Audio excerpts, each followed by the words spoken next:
Una cosa tan rápida, que lo que pasó ayer ya parece que es del siglo pasado. Bueno, ¿qué explica?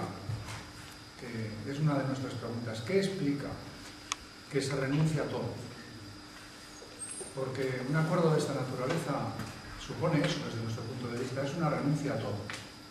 Uno se puede y se debe preguntar sobre el papel de los sindicatos, pero con acuerdos de esta naturaleza uno lo que se tiene que preguntar es que no hacen falta sindicatos, porque el acuerdo firmado y las pretensiones de la COE hechas hace 15 días son muy parecidas. La patronal planteaba 2 años de congelación salarial y no obtiene 2, obtiene más, obtiene muchísimo más. ¿Qué explica esto? Porque esto no está pasando en Europa. En Europa los sindicatos plantean ahora, me ha llegado una compañera, una huelga general en Bélgica. Nos ha llegado una documentación de un sindicato belga donde dice la huelga general tiene por objeto mantener la indexación de los salarios. Y nosotros vamos a ver qué explica que el sindicalismo español esté dando cobertura al mayor ataque a los salarios que hemos conocido. Porque aquí hay que ir hablando con mucha claridad. Esto es un ataque sistemático contra los salarios, contra las condiciones de trabajo. Y nosotros evidentemente estamos obligados a explicarnos. Nos va a costar muchísimo, porque hay una especie de velo, una gran cortina de humo para que determinadas cosas no lleguen, ¿no? Pero nosotros hemos repetido que los salarios han perdido 7 puntos en la distribución de la riqueza en los últimos años. ¿En beneficio de quién? De los beneficios empresariales, que han tenido un comportamiento especulativo y evasor, no de preocupación de la economía real. Ese es el comportamiento de los beneficios empresariales. Recientemente, un informe de la OCDE, que hace un ranking de estados para hablar de dónde las desigualdades entre ricos y pobres son mayores, coloca al Estado español en punta, donde más desigualdades existen. Y da 2 razones.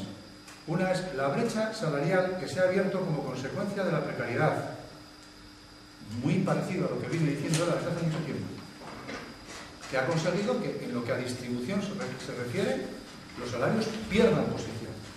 La segunda tiene que ver con la política fiscal, los regalos fiscales de las rentas altas y la inexistencia de una política de redistribución.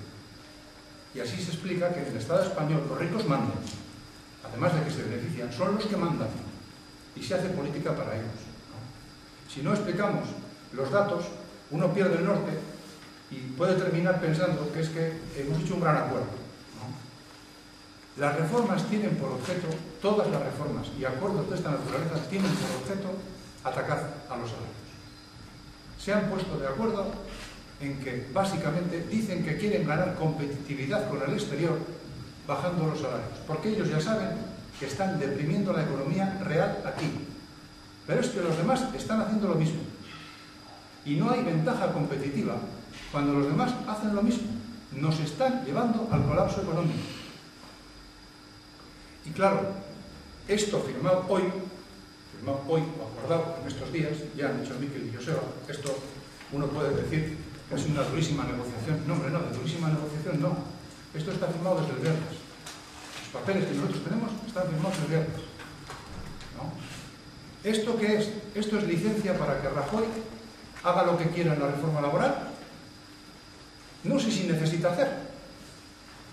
Con acuerdos de esta naturaleza, una pregunta, no sabemos si Rajoy necesita hacer reforma laboral y de negociación colectiva. Porque uno puede pensar que como la explicación de estos acuerdos tienen que ver con acuerdos anteriores, por ejemplo, la prórroga de los acuerdos de formación continua, ya pasó en el 2002, que Rodrigo Rato dijo a los sindicatos españoles que decís que no vais a firmar. Os voy a recordar yo la formación continua, porque no encontramos explicación racional para esta renuncia sistemática a la defensa de salarios y condiciones de trabajo.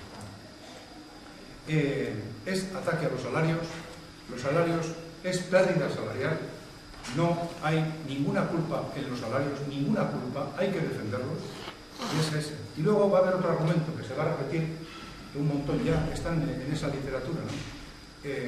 Casi entrecomillado, entre salarios y empleo hemos optado por empleo.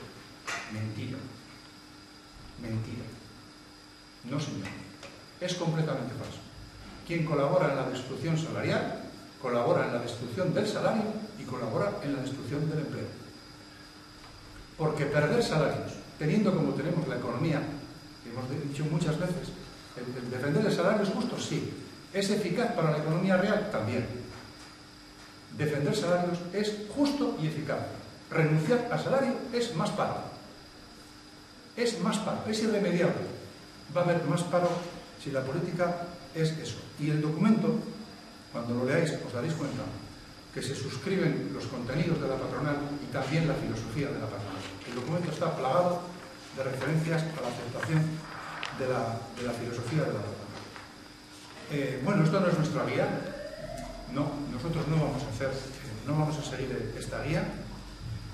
Por eso no hemos ido a la mesa de Confebask, porque Confebask es de OE y Confebask, comisiones y UGT, si piensan desbloquear la negociación colectiva con contenidos de esta naturaleza, eso no es desbloqueo, eso es renuncia. Y no, visto estos documentos, está muy clara la posición de Confebask, que es de OE. Estará encantadísimo de que las referencias reivindicativas sean estas para los próximos 3 años. Pérdida laboral sistemática y flexibilidad a tope. Y también comisiones obreras y UGT. Y probablemente la prensa del movimiento económico nacional, que también la hay mucha prensa amiga de acuerdos de esta naturaleza, va a hablar del sindicalismo responsable. Nosotros no queremos estar entre este tipo de sindicalismo responsable que da este tipo de cobertura. Y no sabemos qué va a pasar en la reforma de negociación colectiva. No sabemos qué va a pasar en la mesa de Confebask. No sabemos qué va a pasar. Pero nuestra organización tiene clara una cosa, desde hace muchísimo tiempo.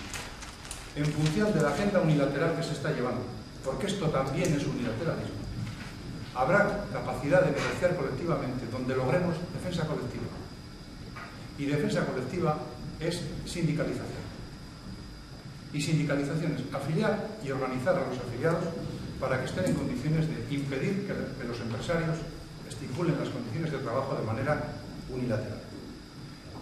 Recordar, nosotros tenemos movilizaciones convocadas, estamos en fase de esas movilizaciones, recordar que el 4 de febrero hay una movilización individual convocada por movimientos sociales y sindicatos, a la que nuestro sindicato va a acudir muy gustoso y va a hacer un esfuerzo porque acuda la gente a manifestarse contra este saqueo organizado que estamos haciendo. Bueno, guk argi daukagu.